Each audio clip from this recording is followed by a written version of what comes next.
다 함께 기도하심으로 7월 22일 수요일 매일 예배 시작하겠습니다. 기도합니다.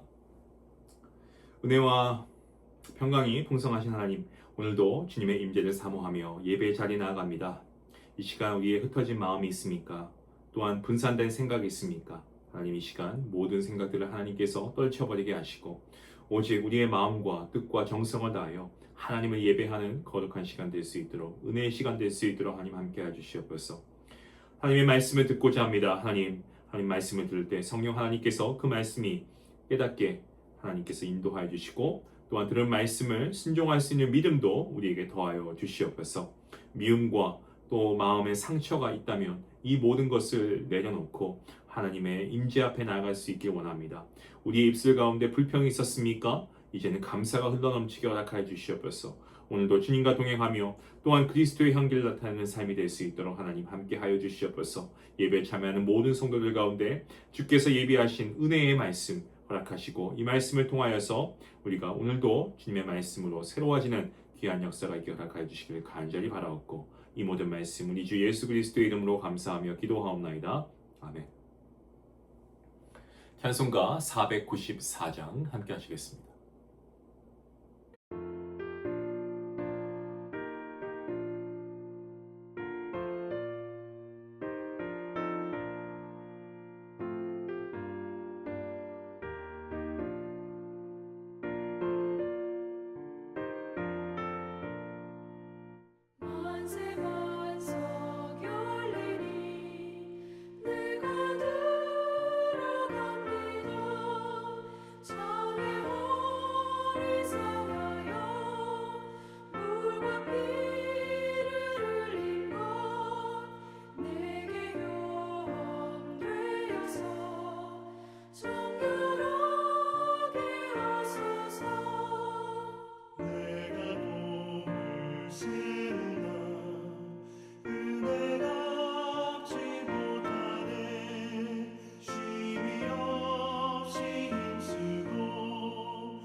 오늘 함께 볼 말씀은 어제 이어서 에스겔서 28장입니다. 20절부터 26절까지의 말씀, 마지막 절까지의 말씀 우리 함께 읽도록 하겠습니다. 여호와의 말씀이 또 내게 임하여 이르시되, 인자야, 너는 얼굴을 시돈으로 향하고 그에게 예언하라.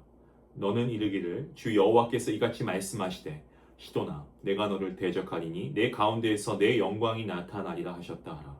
내가 그 가운데에서 심판을 행하여 내 거룩함을 나타낼 때에 무리가 나를 여호와인 줄을 알지라. 내가 그에게 전염병을 보내며 그의 거리에 피가 흐르게 하리니 사방에서 오는 칼에 상한 자가 그 가운데에서 엎드러질 것인즉 무리가 나를 여호와인 줄을 알겠고, 이스라엘 족속에게는 그 사방에서 그들을 멸시하는 자 중에 찌르는 가시와 아프게 하는 가시가 다시는 없으리니 내가 주 여호와인 줄을 그들이 알리라. 주 여호와께서 이같이 말씀하셨느니라.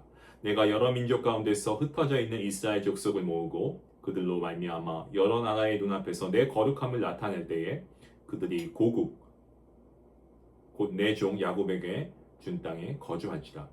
그들이 그 가운데에 평안히 살면서 집을 건축하며 포도원을 만들고 그들의 사방에서 멸시하던 모든 자를 내가 심판할 때에 그들이 평안히 살며 내가 그 하나님 여호와인 줄을 그들이 알리라. 아멘. 에스겔 28장 오늘 본문 20절부터 그리고 오늘 마지막 절까지 말씀을 보시면 시돈이 받게 될 심판에 대해서 그리고 또 이스라엘이 복을 받을 것에 대해서 말씀하고 있는 말씀이죠. 먼저 하나님께서 이스라엘에게 얼굴을 시돈으로 향하고 그것을 향해 예언하라고 명령하십니다. 시돈이 심판받는 구체적인 이유가 있습니다. 그게 뭐냐면 본문에 자세히 기록되어 있지는 않습니다. 하지만 이 시돈은 두로와 매우 가까운 곳에 있었고요. 정치적으로 또 경제적으로 아주 밀접한 그러한 유대 관계를 맺고 있었습니다. 때문에 이 두로가 보여주었던 어떤 교만과 탐욕, 예루살렘의 멸망을 기뻐하면서 그 가운데서 자신의 이익을 얻으려고 했던 죄악의 영향을 함께 받았을 가능성이 큽니다. 하나님께서는 시돈 가운데 전염병을 보내시고 피가 그 거리 가운데 흐르게 하시고 사방에서 칼이 임하게 하겠다라고 말씀하십니다. 이것은 시돈이 의지하던 힘과 번영이 결코 그들을 지켜줄 수 없고 또 하나님의 심판 앞에서는 그 어떤 나라와 권세도 영원하지 못하다라는 것을 보여주고 있습니다. 시돈을 향한 심판의 말씀에서 여러분 특별히 반복되는 말씀이 있는데요. 그 표현이 뭐냐면 바로 그들이 내가 여호와인 줄 알리라 라고 하는 이 말씀입니다. 하나님께서는 심판을 통하여서 하나님이 누구신가를 나타내십니다. 시돈은 자신들의 힘과 번영을 의지하면서 하나님을 인정하지 않았습니다만 모든 것이 무너진 그 순간이 되어서야 비로소 역사의 주관자가 하나님이시구나 라는 것을 알게 될 것입니다. 저와 여러분도 그렇지만 우리 모든 인간들은 때로 하나님의 은혜와 오래 참으심을 너무나 당연하게 여기고 살아갈 때가 있습니다. 어제도 말씀드린 부분입니다만 일이 잘 되고 형편이 평안할 때는 자기의 능력으로 모든 것을 이루었다라고 생각할 때가 종종 있죠. 하지만 하나님께서 의지했던 것들을 흔드실 때 비로소 내가 얼마나 연약한 존재이구나 라는 것을 깨닫게 됩니다. 하나님의 심판은요 단순히 멸망을 위한 것이 아닙니다. 하나님을 하나님으로 알게 하시는 엄중한 계시이고 결국 우리가 그 심판을 받지 않기 위해서는 항상 우리가 말씀 앞에 겸손히 서야 됩니다. 하나님의 하나님 되심을 우리가 늘 인정하며 그 하나님을 예배해야 할 줄로 믿습니다. 오늘 본문 24절부터는 분위기가 전환되어서 이스라엘의 회복에 대한 약속의 말씀이 이어지고 있는데요. 하나님께서는 이스라엘을 찌르는 가시와 괴롭게 하는 가시덤불 같은 이 주변 민족들을 심판하시고 흩어진 자기 백성을 다시 모으시겠다라고 그렇게 선포하십니다.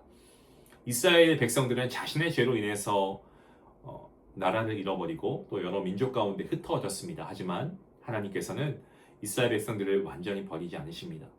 때가 되면 다시 모을 것이고 약속의 땅에 거주하게 하시고 그리고 여러 나라들 앞에서 하나님의 그런 전능하심과 거룩하심을 나타내시겠다라고 약속하십니다.